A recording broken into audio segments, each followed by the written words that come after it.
ఈ తెలంగాణ ఉద్యమానికి సంబంధం లేనోళ్ళు, కాంగ్రెస్ పార్టీకి సంబంధం లేనోళ్ళు వచ్చి పెద్ద పెద్ద పదవులలో ఉంటే నాకు కూడా బాధ అనిపిస్తుంది అప్పుడప్పుడు. అధికారాన్ని అడ్డం పెట్టుకొని అభివృద్ధి పేరు మీద లక్షల కోట్లు దోసుకుంటున్న వాళ్ళు ఎమ్మడి పడతాం. మా సహనాన్ని, మా ఓపికని చేతగానితనంగా భావించొద్దు.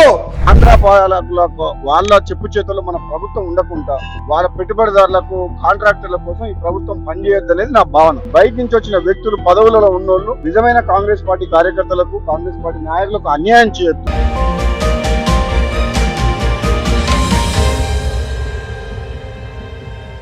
కొండా సుస్మిత నిన్న మాట్లాడిన మాటల మీద సాయంత్రం కల్లా ఆమెకి షోకాజ్ నోటీసులు ఇచ్చింది కాంగ్రెస్ అధినాయకత్వం, లేదంటే పిసిసి నాయకత్వం. మరి కొండా సుస్మిత ఉదయం మాట్లాడిన వెంటనే సాయంత్రం కల్లా నోటీసులు ఇచ్చినటువంటి పిసిసి నేతలు కోమటిరెడ్డి రాజగోపాల్ రెడ్డి మొదటి నుంచి కాంగ్రెస్ ప్రభుత్వం అధికారంలోకి వచ్చినప్పటి నుంచి కూడా సొంత పార్టీ, సొంత ప్రభుత్వము, సీఎం రేవంత్ రెడ్డి మీద ఎప్పటికప్పుడు ఆయన విమర్శలు చేస్తూ వచ్చిండు, ఆరోపణలు చేస్తూ వచ్చిండు. అట్లాంటి కోమటిరెడ్డి రాజగోపాల్ రెడ్డికి ఇప్పటి వరకు నోటీస్ అనేది లేదు. దీని విషయంలో పిసిసి నాయకత్వం సున్నితంగానే వ్యవహరిస్తూ వస్తుంది. మరి కొండా సుస్మితకు ఒక న్యాయము, కోమటిరెడ్డి రాజగోపాల్ రెడ్డికి ఇంకొక న్యాయం ఉంటుందా?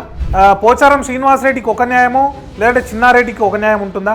కోమటిరెడ్డి రాజగోపాల్ రెడ్డి మొదటి నుంచి కాంగ్రెస్ పార్టీ అధికారంలోకి వచ్చిన మొదటి నుంచి కూడా ఆయన ప్రభుత్వము, అదేవిధంగా సీఎం రేవంత్ రెడ్డిని లక్ష్యంగా చేసుకుంటూనే విమర్శలు చేస్తూ వచ్చిండు, అనేక ఆరోపణలు కూడా చేసిండు. పిసిసి అధ్యక్షుడిగా రేవంత్ రెడ్డి ఉన్నప్పుడు కూడా రాజగోపాల్ రెడ్డి అనేక సార్లు ఆయన విమర్శించిండు. ఇప్పటి వరకు కోమటిరెడ్డి రాజగోపాల్ రెడ్డి మీద ఎక్కడ కూడా చర్యలు కానీ లేకపోతే నోటీసులు కానీ మనకి ఇచ్చినటువంటి దాఖలాలు లేవు. తుంగతుర్తి నియోజకవర్గంలో నెలకొన్న వ్యవహారంలో మాత్రమే కోమటిరెడ్డి రాజగోపాల్ రెడ్డిని వర్కింగ్ ప్రెసిడెంట్ జగ్గారెడ్డి కలిసి వివరణ తీసుకున్నాడు. ఇక్కడ మనం ఇంకొక ఇంట్రెస్టింగ్ టాపిక్ మనం తీసుకోవాలి.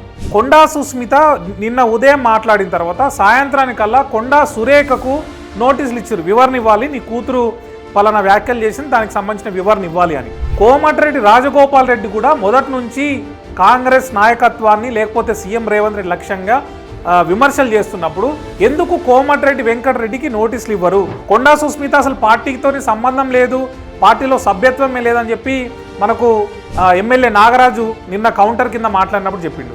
మరి సభ్యత్వమే లేదు, పార్టీతో సంబంధమే లేదన్నప్పుడు కొండా సుస్మిత తల్లిగా ఉన్నటువంటి, రాష్ట్ర ప్రభుత్వంలో మంత్రిగా ఉన్నటువంటి కొండా సురేఖకు నోటీసులు ఎట్లిస్తారు? ఒకవేళ కొండా సురేఖ కూతురు కాబట్టి నోటీసులు ఇచ్చినాము అని అంటే మరి కోమటిరెడ్డి రాజగోపాల్ రెడ్డి ఆల్రెడీ అధికార పార్టీ ఎమ్మెల్యేగా ఉన్నాడు, ప్రభుత్వంలో మంత్రిగా ఉన్నటువంటి కోమటిరెడ్డి వెంకటరెడ్డికి రాజగోపాల్ రెడ్డి సోదరుడు. మరి కోమటిరెడ్డి వెంకటరెడ్డికి నోటీసులు ఎందుకు ఇవ్వలేదు? ఇక్కడ ఇది మనం అబ్జర్వ్ చేయాల్సినటువంటి అంశం. అంటే కొండా సుస్మిత లేకపోతే కొండా ఫ్యామిలీకి ఒక న్యాయము, కోమటిరెడ్డి ఫ్యామిలీకి ఒక న్యాయమా? కొండా సుస్మిత మాట్లాడిన దానికి కొండా సురేఖకు నోటీసులు ఇస్తే రాజగోపాల్ రెడ్డి మాట్లాడిన దానికి వెంకటరెడ్డికి ఎందుకు నోటీసులు ఇవ్వరు? మరి ఆయన దగ్గర నుంచి కూడా నోటీసులు ఇచ్చి వివరణ తీసుకోవాలి కదా పిసిసి నాయకత్వం. కాంగ్రెస్ పార్టీలో ఒక సామాజిక వర్గానికి ఒక న్యాయము, ఇంకో సామాజిక వర్గానికి ఇంకో న్యాయం ఉంటుందా? లేదు కొందరు నేతలకు ఒక న్యాయము, ఇంకొందరు నేతలకు ఇంకొక న్యాయం ఉంటుందా? మరి ఎందుకు కొండా ఫ్యామిలీలో నోటీసులు ఇచ్చి వాళ్ళని వివరణ ఇవ్వమని చెప్పారు, కోమటిరెడ్డి ఫ్యామిలీకి ఎందుకు నోటీసులు ఇవ్వరు?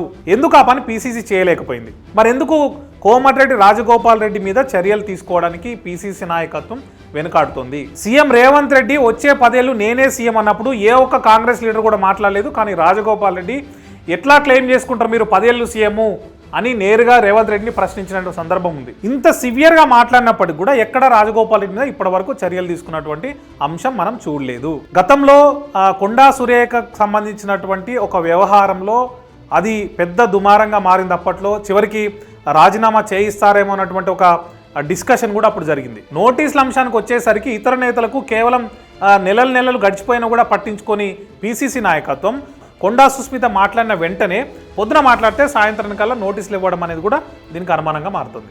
ఇదంతా కూడా దేనికోసం అనేటువంటి ఒక డిస్కషన్ జరుగుతుంది. కోమటిరెడ్డి రాజగోపాల్ రెడ్డికి లైన్ క్లియర్ చేయడం కోసమే ఈ వ్యవహారం అంతా నడిపిస్తున్నారా అనేటువంటి అనుమానం కూడా కనిపిస్తుంది. అంటే ఈ వ్యవహారంలో ఒకే దెబ్బకు 2 పిట్టలు అన్నటువంటి సామెత పాటించే విధంగా ఇటు కోమటిరెడ్డి రాజగోపాల్ రెడ్డికి మంత్రి పదవి ఇస్తామన్నటువంటి హామీ నిలబెట్టుకోవడంతో పాటు కొండా సురేఖను మంత్రి పదవి నుంచి బలవంతంగా తప్పించాలనేటువంటి ఒక ప్రయత్నం ఏమైనా జరుగుతుందా? ఇదే జరిగితే ఆల్రెడీ నిన్నటి నుంచి కూడా సోషల్ మీడియాలో కానీ మీడియాలో కానీ ఒక డిస్కషన్ స్టార్ట్ అయింది. కేవలం బీసీ మంత్రి కావడం వల్లనే ఆమెతో బలవంతంగా రాజీనామా చేయించేటువంటి ప్రయత్నము లేదంటే కుట్ర జరుగుతోందని చెప్పి ఆరోపణలు వస్తున్నాయి. బీసీ మంత్రిగా ఉండడం వల్లనే ఇదంతా చేస్తున్నారు అన్నటువంటి డిస్కషన్ అక్కడ వరంగల్ జిల్లాలో ఉన్నటువంటి కాంగ్రెస్ నేతల్లో కానీ పాత కాంగ్రెస్ నేతల్లో కానీ ఈ డిస్కషన్ జరుగుతోంది. బలవంతంగా కొండా సురేఖతో రాజీనామా చేయిస్తే కనుక పరిణామాలు ఎట్లా ఉంటాయి? కోమటిరెడ్డి రాజగోపాల్ రెడ్డికి మంత్రి పదవి ఇస్తే ఒకే ఇంట్లో ఇద్దరికి మంత్రి పదవులు ఉండవా? మరి అప్పుడు ఎట్లా మేనేజ్ చేస్తారు? కొండా సుస్మిత వ్యవహారం ఇక్కడితోని ఆగిపోయేలా కనిపించడం లేదు. ఇంకా ఈ తీవ్రమైన పరిణామాలకు దారితీసేటువంటి అవకాశం అయితే మనకు కనిపిస్తుంది.